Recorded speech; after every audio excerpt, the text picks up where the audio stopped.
عليكم ورحمة الله تعالى وبركاته. الحمد لله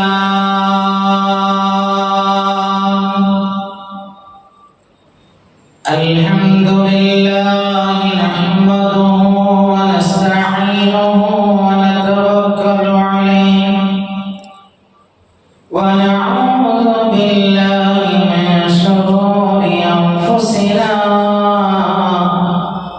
ومن سيئات أعمالنا من يهده الله فلا مضل له ومن يضلل فلا هادي له ونشهد أن لا إله إلا الله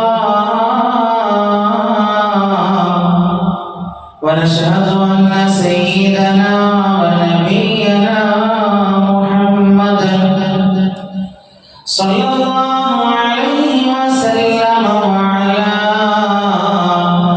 آله وصحبه أجمعين.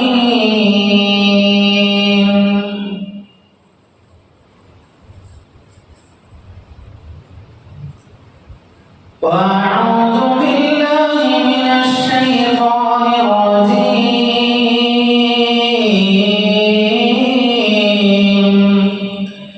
بسم الله الرحمن الرحيم.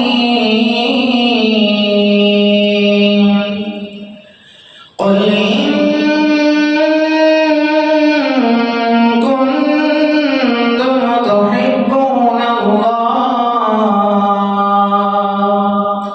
تحبون الله فاتبعوني يحببكم الله. صدق الله مولانا العلي العظيم ونحن على ذلك من الشاهدين والشاكرين والعاقبة للمتقين.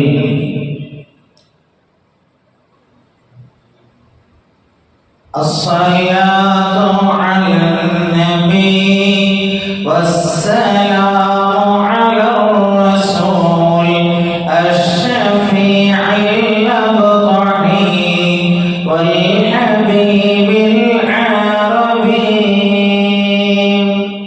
فعلى أمة سيدنا محمد صلى الله عليه وسلم.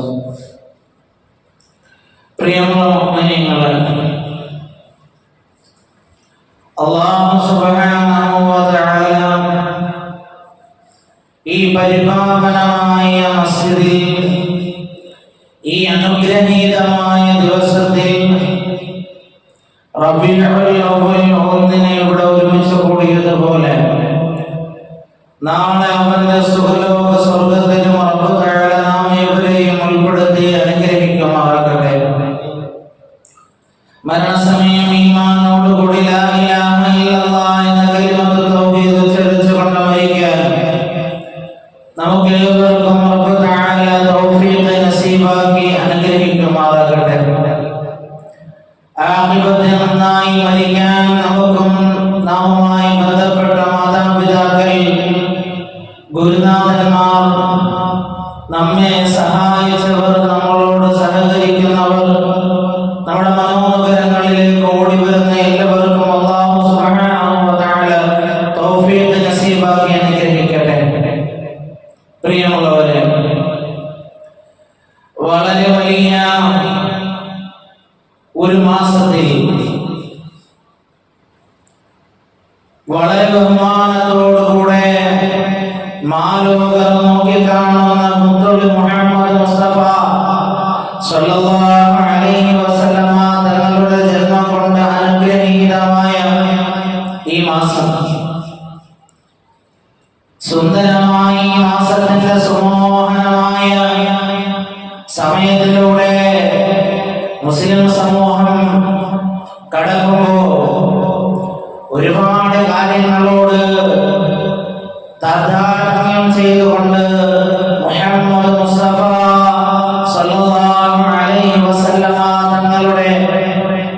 ജീവിതത്തെ നമുക്ക് പരിചയപ്പെടുത്താൻ സാധിക്കില്ല. ജീവിതത്തിന്റെ നിഗമന മേഖലകളിൽ ഒരു മുസ്ലിം, ഒരു മുഅ്മിൻ എങ്ങനെയാണ് ജീവിക്കേണ്ടത്, അവന്റെ പ്രവൃത്തി എന്തായിരിക്കണം, അവന്റെ സംസാരം എന്തായിരിക്കണം, അവന്റെ കുടുംബത്തിൽ, അവന്റെ സമൂഹത്തിൽ, അവരുടെ ഇടപെടുന്നതായ മേഖലകളിൽ ഏത് രീതിയിലെല്ലാം പ്രവർത്തിക്കണമെന്നതിനെ കുറിച്ച് വ്യക്തമായ ധാരണ നൽകിയത് പരിശുദ്ധ റസൂൽ സല്ലല്ലാഹു അലൈഹി വസല്ലം തങ്ങളുടെ സുന്ദരമായ ആ ഒരു സ്വഭാവമാണ്. വളരെ വലിയ സ്വഭാവത്തിന്റെ ഉടമയാണ് പരിശുദ്ധ റസൂൽ സല്ലല്ലാഹു അലൈഹി വസല്ലം. അതുകൊണ്ട് തന്നെയാണ് ഖുർആൻ പറഞ്ഞത്, വഇന്നക ലഅലാ ഖുലുഖിൻ അളീം. താങ്കൾ ഒരു മഹത്തരമായ സ്വഭാവത്തിന്റെ ഉടമ തന്നെ, താങ്കൾ ഒരു സുന്ദരമായ സ്വഭാവത്തിന്റെ ഉടമയാണ്. വലൗ കുന്ത ഫളൻ ഗലീദൽ ഖൽബ് ലംഫളൂ മിൻ ഹൗലിക്. താങ്കൾ പരിക്ക സ്വഭാവമുള്ളതായ ആളായിരുന്നുവെങ്കിൽ താങ്കളുടെ ചുറ്റുഭാഗത്ത് നിന്ന് എല്ലാവരും മറഞ്ഞുപോയേനെ, മാറിപ്പോയേനെ. താങ്കളുടെ അടുക്കലേക്ക് വരാൻ ആരെക്കൊണ്ടും സാധിക്കാതെ വന്നേനെ. എങ്ങനെയാണ് ഇതിനെ പറഞ്ഞു പ്രിയമുള്ളവരെ? ജീവിതത്തിന്റെ ഇന്നലകൾ നമ്മൾ എടുത്ത് പരിശോധിച്ച് നോക്കിയാൽ നല്ലൊരു സ്വഭാവത്തെ പറയാനുണ്ടോ? കൂടെ കളിച്ച് വളർന്നതായ കുട്ടികൾ പറഞ്ഞു, ഇത് അമീനാണ്. ഞാൻ ഈ മലയുടെ മുകളിൽ നിന്നുകൊണ്ട് നിങ്ങളോട് സംസാരിക്കുമ്പോ ഞാൻ പറയുന്നത് സത്യമാണെന്ന് നിങ്ങൾക്ക് ഉറപ്പുണ്ടോ? അപ്പൊ എല്ലാവരും പറഞ്ഞതെന്താണ്? താങ്കൾ പറയുന്നത് സത്യമാണ് മുഹമ്മദേ, താങ്കൾ പറയുന്നത് സത്യമാണ്. കാരണം എന്താണെന്നറിയോ? ഞങ്ങൾ കളിക്കുന്ന സമയം ഒരു മാത്ര പോലും, ലാഞ്ചനക്ക് പോലും താങ്കൾ കള്ളം പറഞ്ഞിട്ടില്ല മുഹമ്മദേ. താങ്കൾ പറയുന്നതെല്ലാം സ്വീകരിക്കാൻ ഞങ്ങൾ പ്രതിജ്ഞാബദ്ധരാണ് മുഹമ്മദേ സല്ലല്ലാഹു അലൈഹി വസല്ലം. അവിടെ തന്നെ പറഞ്ഞതെങ്കിൽ നിങ്ങൾ വിശ്വസിക്കണം. അശ്ഹദു അല്ലാ ഇലാഹ ഇല്ലല്ലാഹ് വഅന മുഹമ്മദുർ റസൂലുള്ളാഹ്. അല്ലാഹു അല്ലാതെ മറ്റൊരു ഇലാഹില്ല എന്ന് വിശ്വസിക്കണം. അതുപോലെ തന്നെ ഞാൻ അല്ലാഹുവിന്റെ റസൂലാണെന്ന് വിശ്വസിക്കണം. അപ്പോഴാണ് അറബികൾ പറഞ്ഞത്, താങ്കൾക്ക് വട്ടാൻ, താങ്കൾക്ക് എന്തോ ബുദ്ധിക്ക് ഭ്രമം സംഭവിച്ചിരിക്കുന്നു, ബുദ്ധിക്ക് മാനസികപരമായി എന്തോ ബുദ്ധിമുട്ട് താങ്കൾ നേരിട്ടിട്ടുണ്ട്.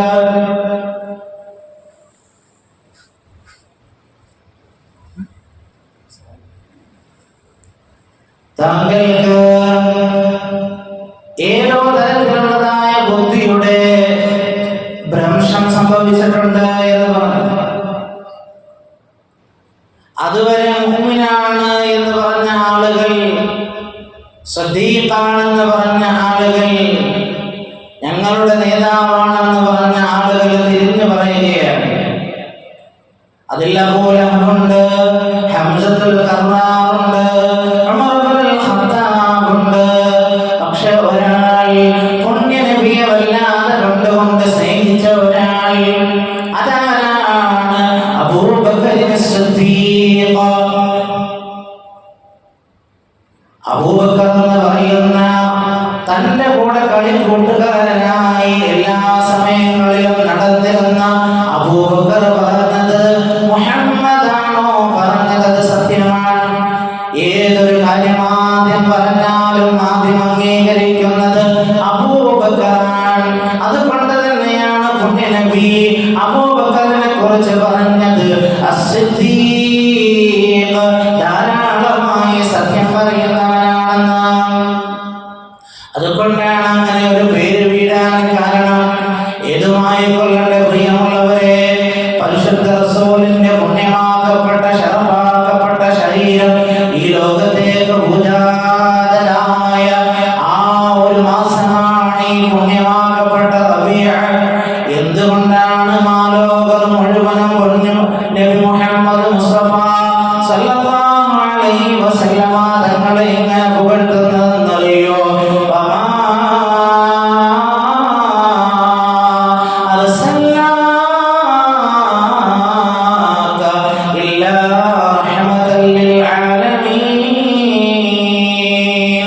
മാലോകർക്ക് മുഴുവനും കാരുണ്യമായിട്ടല്ലാതെ നബിയെ താങ്കളെ ഞാൻ നിയോഗിച്ചിട്ടില്ല.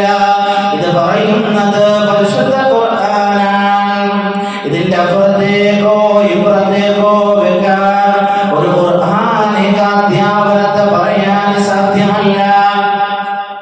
ഖുർആൻ പര്യവസാനിക്കുന്നത് സൂറത്തുൽ ബറാഅയുടെ സൂറത്തുൽ തൗബയുടെ അവസാനത്തെ 2 വാക്കുകൾ കൊണ്ടാണ്, 2 ചെറിയ ആയത്തുകൾ കൊണ്ടാണ്. ലഖദ് ജാഅകും റസൂലും മിൻ അൻഫുസികും അസീസുൻ അലൈഹി മാ അനിതും ഹരീസുൻ അലൈക്കും ബിൽ മുഅ്മിനീന റഊഫുർ റഹീം ഫഇൻ തവല്ലൗ ഫഖുൽ ഹസ്ബിയല്ലാഹു ലാ ഇലാഹ ഇല്ലാ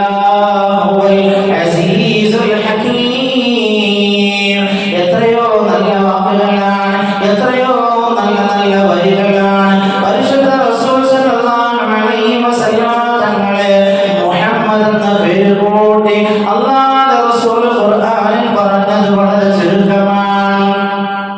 പക്ഷെ മൂസ എന്ന് ഏറ്റവും അധികം ഖുർആനിൽ കാണാം മുഹമ്മദ് എന്ന്, മുഹമ്മദ് റസൂലുള്ളാഹ് എന്ന് തുടങ്ങുന്നതായ ആയത്തുകൾ വളരെ വിരളമാണ്, തുലോകമാണെന്ന് തന്നെ പറയാം. പക്ഷെ നബിയോട് പറഞ്ഞിട്ടുള്ളത് എങ്ങനെയാണെന്നറിയോ? നബിയേ താങ്കൾ വായിക്കുക, അല്ലാഹുവിനെ പോലും ബഹുമാനമുണ്ടായിരുന്ന നിങ്ങളെന്ന് മാത്രം അഭിസംബോധന ചെയ്യാൻ മാത്രം വലുതായ ഒരു നബിയുണ്ടോ? ഈ ലോകത്തിന്റെ പ്രവാചകൻ മുഹമ്മദാണ്, ലോകത്തിന്റെ പ്രവാചകൻ മുഹമ്മദാണ്.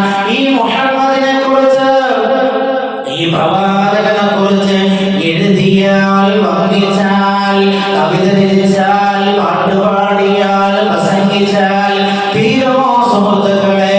എന്തുകൊണ്ടാണ് മുഹമ്മദ് ലോകത്തിന്റെ നെറുകയിൽ എത്തിയത്? എന്താണെന്നറിയോ? എന്തുകൊണ്ടാണ് അങ്ങനെ എത്താനുള്ള കാരണമെന്നറിയോ?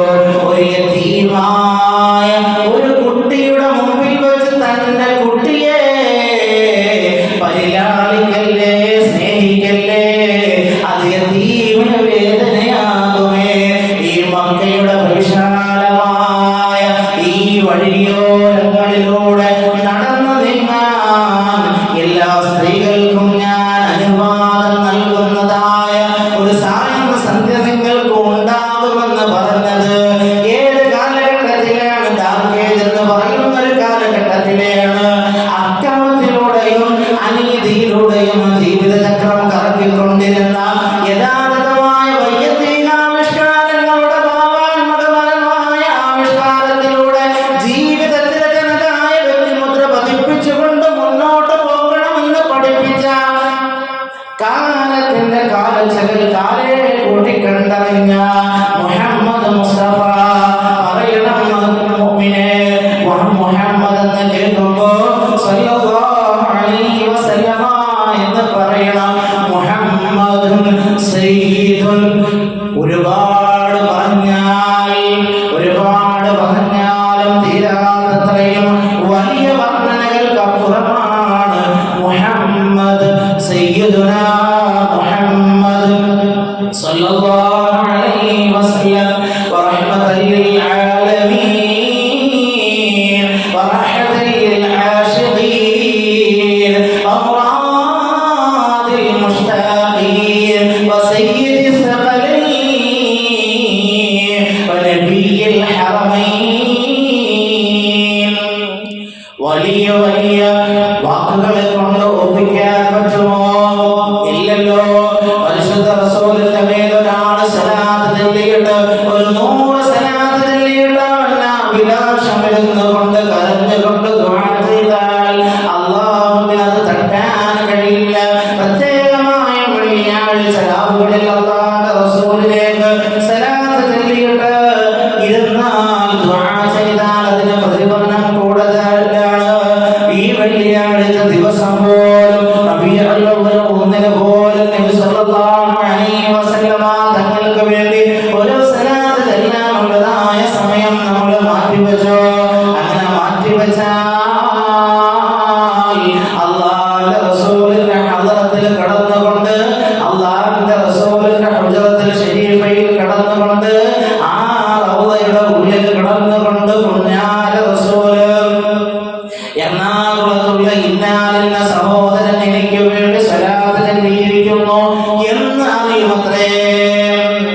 അതിലെ സംശയം ഏതുമില്ല. ലോകത്തിലെ ഏറ്റവും വലിയ പുണ്യഭൂമി അതേതാണെന്നറിയോ? ലോകത്തിലെ ഏറ്റവും വലിയ പുണ്യഭൂമി ഏതാണെന്നറിയോ? മാ ബൈന ബൈതി വ മിൻബരി റൗദത്തുൻ മിൻ റിയാദിൽ ജന്ന. എൻ്റെ വീടിൻ്റെയും എൻ്റെ മസ്ജിദിൻ്റെയും ഇടയിലുള്ള എൻ്റെ മിൻബറിൻ്റെയും ഇടയിലുള്ളതായ സ്ഥലമാണ് ലോകത്തിലെ ഏറ്റവും വലിയ സ്വർഗമെന്ന് പഠിപ്പിച്ചതാരാണ്? പുണ്യ റസൂലാണ്. മറ്റൊരു സ്വർഗം ഏതാണെന്നറിയോ? അൽ ജന്നത്തു തഹ്ത അഖ്ദാമിൽ ഉമ്മഹാത്ത്. അൽ ജന്നത്തു തഹ്ത അഖ്ദാമിൽ ഉമ്മഹാത്ത്. സ്വന്തം മാതാവിന്റെ കാലിന്റെ താഴ്ഭാഗത്താണ് സ്വർഗമത്രേ. ആ ഒരു സ്വർഗത്തെ നമ്മൾ കാണാതെ പോകുന്നത് എന്തുകൊണ്ടാണെന്നറിയോ? എം ടി വാസുദേവൻ നായർ എന്ന് പറയുന്ന മലയാളം കണ്ട ഏറ്റവും വലിയ കവയത്രി കവി പാടിയതെന്താണ്, പറഞ്ഞതെന്താണ്, മുഹമ്മദിനെ കുറിച്ചെന്ന് പരിശോധിക്കണം. മുഹമ്മദിന്റെ ഈ വാക്കിനെ കവച്ചു വെക്കാൻ മറ്റൊരു വാക്കിനെ കൊണ്ട് സാധ്യമല്ല. എന്തുകൊണ്ടാണ്? അൽ ജന്നത്തു തഹ്ത അഖ്ദാമിൽ ഉമ്മഹാത്ത്. ഉമ്മയുടെ കാലിന്റെ താഴ്ഭാഗത്താണ് സ്വർഗമെന്ന് പറഞ്ഞ ഈ ഒരു വാക്കിനെ കവച്ചു വെക്കാൻ ലോകത്തൊരു വാക്കിനും സാധ്യമല്ലെന്ന് പറഞ്ഞു പോയത് എന്തുകൊണ്ടാണ്? ശ്രീനാരായണ ഗുരുവ പറഞ്ഞു പോയതെന്താണ്? പുരുഷാകൃതി പൂണ്ട ദൈവമോ എന്ന് പറഞ്ഞു പോയത് എന്തുകൊണ്ടാണ്? ഒരുപാട് കവികൾ മുക്തകണ്ഠം പ്രശംസിക്കുമാർ വലുതായത് എന്തുകൊണ്ടാണ്? ഇഖ്ബാല് പറഞ്ഞില്ലേ, എന്റെ വരികളെ കൊണ്ട് ഒപ്പിക്കാൻ സാധ്യമല്ലെന്ന് പറഞ്ഞില്ലേ? എന്തുകൊണ്ടാണെന്നറിയോ? പരിശുദ്ധ റസൂലിന്റെ സ്വല്ലല്ലാഹു അലൈഹി വസല്ലം അവിടുത്തെ ജീവിതം അങ്ങനെയാകാൻ കാരണം എന്താണെന്നറിയോ? പ്രിയമുള്ള ആശിഖീങ്ങളെ, മുഹബ്ബീങ്ങളെ, ഞാനതങ്ങനെ വിളിക്കാൻ കാരണമുണ്ട്. നമ്മളൊരു മുഹബ്ബാകണം പ്രിയമുള്ളവരെ, ഒരു ആശിഖ് റസൂലാകണം. അല്ലാഹുവിന്റെ റസൂലിനാകാതമായി സ്നേഹിക്കുന്നതായ ഒരാളായി നമ്മളെ കൊണ്ട് മാറാൻ സാധിക്കണം. അങ്ങനെ വരുമ്പോ നമ്മുടെ ജീവിതത്തിന്റെ എല്ലാ മേഖലകളിലും സുന്ദരമായ വാക്കുകളെ കൊണ്ട് എഴുതിയാൽ ഒപ്പിക്കാൻ പറ്റാത്തതിന്റെ അപ്പുറമുള്ള വാക്കുകൾ കൊണ്ട് ഒപ്പിക്കാൻ പറ്റാത്തതിന്റെ അപ്പുറമുള്ള ഒരു സ്വഭാവത്തിന്റെ ഉടമസ്ഥനായ പരിശുദ്ധ റസൂൽ സല്ലല്ലാഹു അലൈഹി വസല്ലമ തങ്ങളെ കുറിച്ച് മനസ്സിലാക്കാൻ എപ്പോഴാണ് നമ്മളെ കൊണ്ട് സാധിക്കുക? മാലിക് ഇബ്നു ദീനാർ പറഞ്ഞില്ലേ, പരിശുദ്ധ റസൂൽ സല്ലല്ലാഹു അലൈഹി വസല്ലമ തങ്ങൾ ഉറങ്ങുന്നതായ മണ്ണിൽ ഞാൻ ചെരുപ്പിട്ടുകൊണ്ട് കാലുകുത്തത്തില്ലത്രേ. അല്ലേ?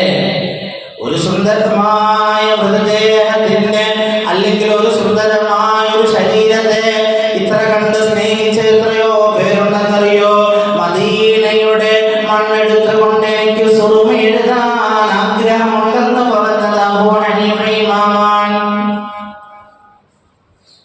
ബുറുദ എന്ന് പറഞ്ഞാൽ രോഗത്തിന് ശമനം എന്ന് പറഞ്ഞുകൊണ്ട് ബുറുദ ആലപിക്കുന്നത് നിങ്ങൾ കേട്ടിട്ടുണ്ടോ? എത്ര സുന്ദരമായ രീതിയിലാണ്. അമിൻ തദക്കുരി റഹ്മിൻ ബിലിസാനി മസജ്താദം അൻകറ മിൻ മുഖ്ലത്തിൻ ബിദമി യാ കറമൽ ഖൽഖി മാ ലിമൻ നാലുബി സിവാക ഇൻദ ഹുലൂലിൽ ഹദീസിൽ ആമിനി. ഇതെഴുതിയത് ബുസൂരി ഇമാമാണ്. ലോകശൈലിയിൽ കടക്കുമ്പോഴാണ് ഇതെഴുതിയത്. ഇതെഴുതുമ്പോഴേക്കും ബുസൂരി ഇമാം പറയുന്നൊരു വാക്കുണ്ട്,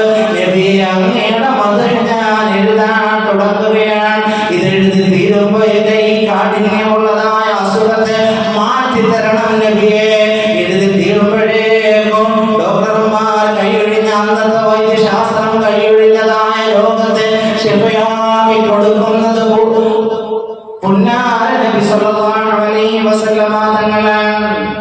അത് പറയുമ്പോൾ പല രീതിയിലും സംശയം ഉണ്ടാകാറുണ്ട്. എൻ്റെ ഉസ്താദൊക്കെ ഏതെങ്കിലും ഒരു പ്രയാസമുള്ള കാര്യങ്ങളൊക്കെ പറയുന്ന സമയത്ത് പറയും 4444 എത്രയും എളുപ്പം ആരെങ്കിലൊക്കെ വിളിച്ചിരുത്തി ചെല്ലിച്ചിട്ട് ദുആ ചെയ്യും. പ്രതിഫലം ഉറപ്പാണ്, വളരെ തീവ്രമാണ്. സ്വലാത്ത് കൊണ്ട് ഒരുപാട് കാര്യങ്ങൾ നേടിയെടുക്കാൻ നമ്മളെ കൊണ്ട് സാധിക്കും. നബിയെ ഡിപ്പെൻഡ് ചെയ്തത് കൊണ്ടാണ്, നബിയുടെ സ്വഭാവം അങ്ങനെയായതുകൊണ്ട് മാത്രമല്ല, നബിക്ക് വേണ്ടി സ്വലാത്ത് ചൊല്ലിയത് കൊണ്ടാണ്. പരിശുദ്ധ ഖുർആനിൽ ഇതുപോലൊരു അധ്യാപനമില്ലായിരുന്നുവെങ്കിൽ ഏത് അധ്യാപനമാണെന്ന് ഞാൻ പറയട്ടെ.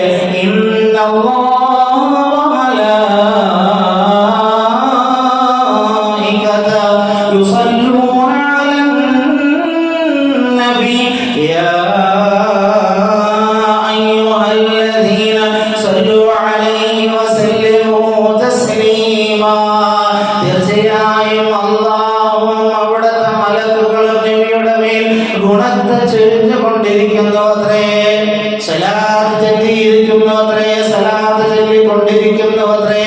അതുകൊണ്ട് യാ അയ്യുഹല്ലദീന ആമനൂ, അല്ലയോ മുഅ്മിനീങ്ങളെ, ഈമാനുള്ളവരെ, സല്ലൂ അലൈഹി വസല്ലിമൂ തസ്ലീമാ. ഈ ഒരു ഖുർആനിക അധ്യാപനം ഓതാതെ ഒരു ഖുതുബ പൂർണ്ണമാവില്ലെന്നറിയോ? അല്ലാഹനെ സൂക്ഷിക്കണം. ഇത്തഖുല്ലാഹ് ഉസീകും ഇബാദല്ലാഹ്, ഇത്തഖുല്ലാഹ ഹഖ്ക തുഖാതി. അല്ലാഹനെ വേണ്ട വിധം നിങ്ങൾ സൂക്ഷിക്കണേ എന്ന് പറയുന്നതിനോടുകൂടെ അല്ലാഹുവിന്റെ റസൂലിന്റെ മേൽ നിങ്ങൾ സലാത്ത് ചൊല്ലാൻ പറഞ്ഞതായി ഈ ഖുർആനിക അധ്യാപനത്തെ അടിവരയിട്ടുകൊണ്ട് ഖുതുബകളിൽ മുഴുക്കെ പറയുന്നതിന്റെ കാരണം എന്താണ്?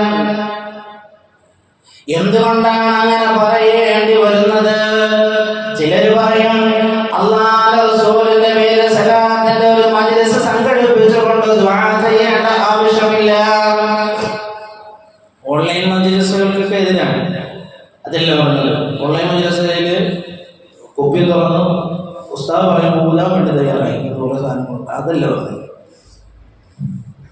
അതിനെക്കുറിച്ചല്ല പറഞ്ഞത്. സ്വലാത്തിന്റെ പള്ളിയിൽ ഒരു സ്വലാത്തിന്റെ മജ്‌ലിസ് നടക്കുകയാണ്, നാരിയത്ത് സ്വലാത്തിന്റെ മജ്‌ലിസ് നടക്കുകയാണ്, അല്ലെങ്കിൽ സ്വലാത്തിന്റെ മജ്‌ലിസുകളുടെ വാർഷികം നടക്കുകയാണ്. ഈ സ്വലാത്തിന്റെ വാർഷികത്തിൽ നമ്മൾ ദുആ ചെയ്യുമ്പോൾ ആ ദുആന് ഉത്തരം കിട്ടില്ല എന്ന് പറയുന്നതിനത്രയും വലിയ മൗഢ്യമായ യാഥാസ്ഥിതിയോട് യോജിക്കാതെ ഇത്രയും വലിയ ഉത്തരമുണ്ടോ പ്രിയമുള്ളവരെ? എന്തുകൊണ്ടാണ് അങ്ങനെ പറയേണ്ടി വരുന്നത്? നബിയുടെ മേൽ സ്വലാത്ത് ചെല്ലാതെ 100 സ്വലാത്തെങ്കിലും ഒരു ദിവസം ചുരുങ്ങിയത് ചെല്ലാതെ ഒരു ദിവസം ഉണ്ടാവാൻ പാടില്ല. പലരും പറയുന്നതിന്റെ ഉത്തരത്തെ, അതായത് ചിന്താഗതിക്കാര് പറയുന്നതിന്റെ ഉത്തരങ്ങളെ തേടി പോകുമ്പോ ആ ചോദ്യങ്ങളുടെ മുമ്പിൽ മറു ചോദ്യമായിട്ട് ഇന്നല്ലാഹ വ മലായികതുഹു, അല്ലാഹുവും അവന്റെ മലക്കുകളും സ്വലാത്ത് ചൊല്ലിയിട്ടുണ്ടെന്ന് പറയുന്നതിന് ഗണ്ണിച്ചുകൊണ്ടൊരു വാക്ക് പറയാൻ ആരെ കൊണ്ടെങ്കിലും സാധ്യമാണോ എന്ന് ചോദിച്ചാൽ അത് സംഭവ്യമാണ്, മുഹാലായ കാര്യമാണ്. എന്തുകൊണ്ടാണെന്നറിയോ? പരിശുദ്ധ റസൂലിന്റെ പേര് സലാത്ത് ചെയ്യാനുള്ള കാരണം എന്താണെന്നറിയോ? ലോകത്തിന്റെ പ്രവാചകന്റെ പ്രകാശമാണ് ലോകത്ത് ആദ്യമായി സൃഷ്ടിക്കപ്പെട്ടതെന്ന് പറയുമ്പോ അതിനെ വിശ്വസിക്കാതിരിക്കാൻ നിങ്ങളെ കൊണ്ട് ആർക്കെങ്കിലും സാധിക്കുന്നുണ്ടോ? ആദ്യ നബിയെ ആദ്യമായി പഠിച്ചതെന്ന് നമ്മൾ വിശ്വസിക്കുമ്പോഴും അല്ലാഹുവിന്റെ റസൂലിന്റെ പ്രകാശത്തെയാണ് ആദ്യമായി പഠിച്ചതെന്ന് വിശ്വസിക്കാത്തതായ ഒരാളെ കുറിച്ച് മുഅ്മിനെന്ന് പറയാൻ സാധ്യമല്ല. അങ്ങനെ പറയാൻ സാധ്യമല്ല പ്രിയമുള്ളവരെ. പിന്നെ പറയും മൗലൂദ് എവിടെയാ? മൗലൂദ് പറഞ്ഞത് ആരാണ് ഓതിയത്? അബൂബക്കർ ഓതിയോ? ഉമർ ഓതിയോ?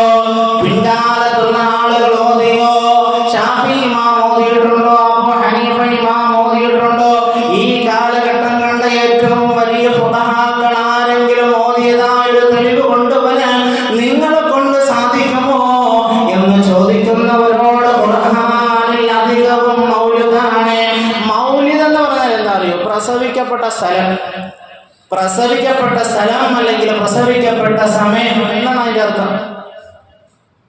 ആ പ്രസവിച്ച സമയം തൊട്ട് ഇങ്ങോട്ടുണ്ടായ ചരിത്രം.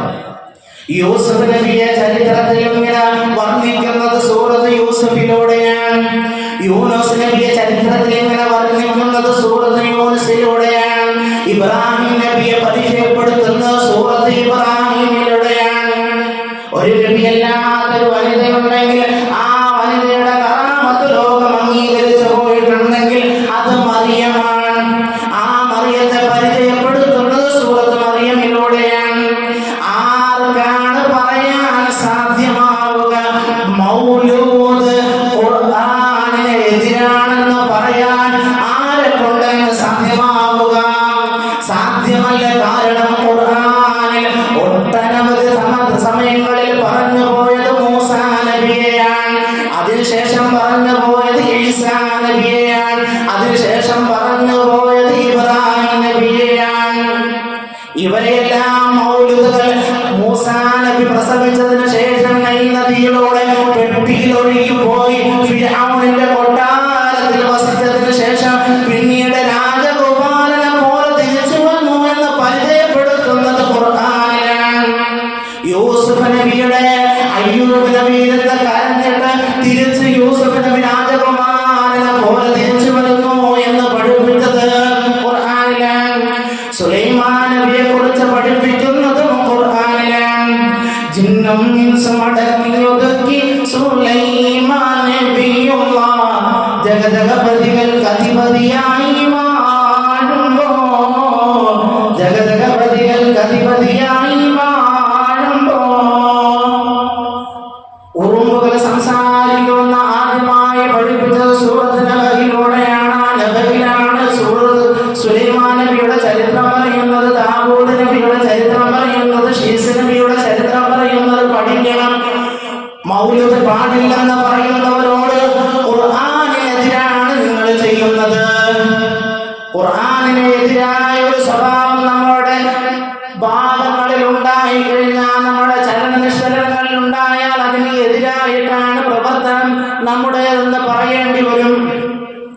ആരെ കുറ്റപ്പെടുത്തുകയല്ലേ? ഞാനൊരു കാര്യം പറയട്ടെ. നിസ്കാരം കഴിഞ്ഞവർക്ക് തസ്ബീഹ് ഇരിക്കാതെ പുത്തനാണ്. ഒരു മുജാഹിദായ ഒരു സഹോദരൻ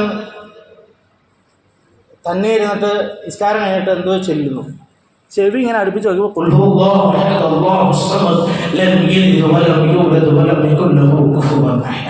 പൂർത്തിയായി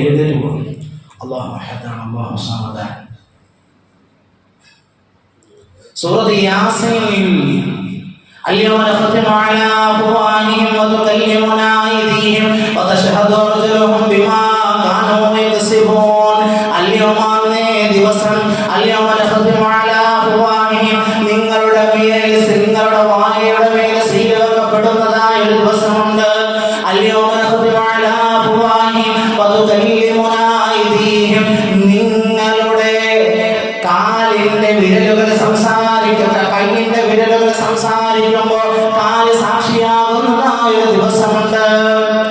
ഈ വിരലുകൾ സംസാരിക്കുമ്പോ ഈ വിരലുകൾ നാളെ അല്ലാഹുവിന്റെ മുമ്പിൽ വന്ന് പറയണം സുബ്ഹാനല്ലാഹ് സുബ്ഹാനല്ലാഹ് അൽഹംദുലില്ലാഹ് അൽഹംദുലില്ലാഹ് അല്ലാഹു അക്ബർ എന്ന് പറഞ്ഞുകൊണ്ട് നിന്റെ മസ്ജിദിൽ നിന്നുകൊണ്ട് ദിക്ർ ചെല്ലാൻ വേണ്ടി സമയത്ത് വിനിയോഗിച്ചത് നിന്റെ ഈ കരങ്ങൾ കൊണ്ടാണ് റബ്ബേ എന്ന് അല്ലാഹുവോട് സാക്ഷി നിൽക്കാൻ ഒരു വിരൽ പുച്ഛത്തിന് സാധിക്കുമെങ്കിൽ അതിനെ മറിച്ചു വെക്കാൻ, ആ ഒരു ഖുർആനികപരമായ അധ്യാപനത്തെ മറിച്ചു വെക്കുന്നവരാണ് ബുദ്ധചിന്താഗതിക്കാർ. വിശാലമായി ഞാൻ സംസാരിച്ചു പോകുന്നില്ല. എല്ലാത്തിനെയും നിരന്തരമായി വിമർശിക്കുക എന്നതിന് അക്കാളപ്പുറം ഒന്നും തന്നെയില്ല. ലോകത്തിന്റെ അടിസ്ഥാനം എന്താണ്? ചന്ദ്രനെ ആരാണ് ഉണ്ടാക്കിയത്? സൂര്യനെ ആരാണ് ഉണ്ടാക്കിയത് എന്ന് ചോദിക്കും. തേങ്ങയാണോ വെള്ളക്കയാണോ ആദ്യം ഉണ്ടായത്? അല്ല തെങ്ങാണോ തേങ്ങയാണോ ആദ്യം ഉണ്ടായത്? കോഴിയാണോ കോഴിമുട്ടയാണോ ആദ്യം ഉണ്ടായത്? എന്തൊക്കെ ചോദ്യമാണ്. യുക്തിവാദത്തിലേക്ക് പോകല്ലേ? നാളെ അള്ളാഹ് ആരാണ് പടച്ചതെന്ന് ചോദിക്കും. ദൈവികപരമായ സയൻസ് ആണത്രേ. സയൻസ് കൊണ്ടാണ് ലോകം നിർമ്മിക്കപ്പെട്ടതത്രേ.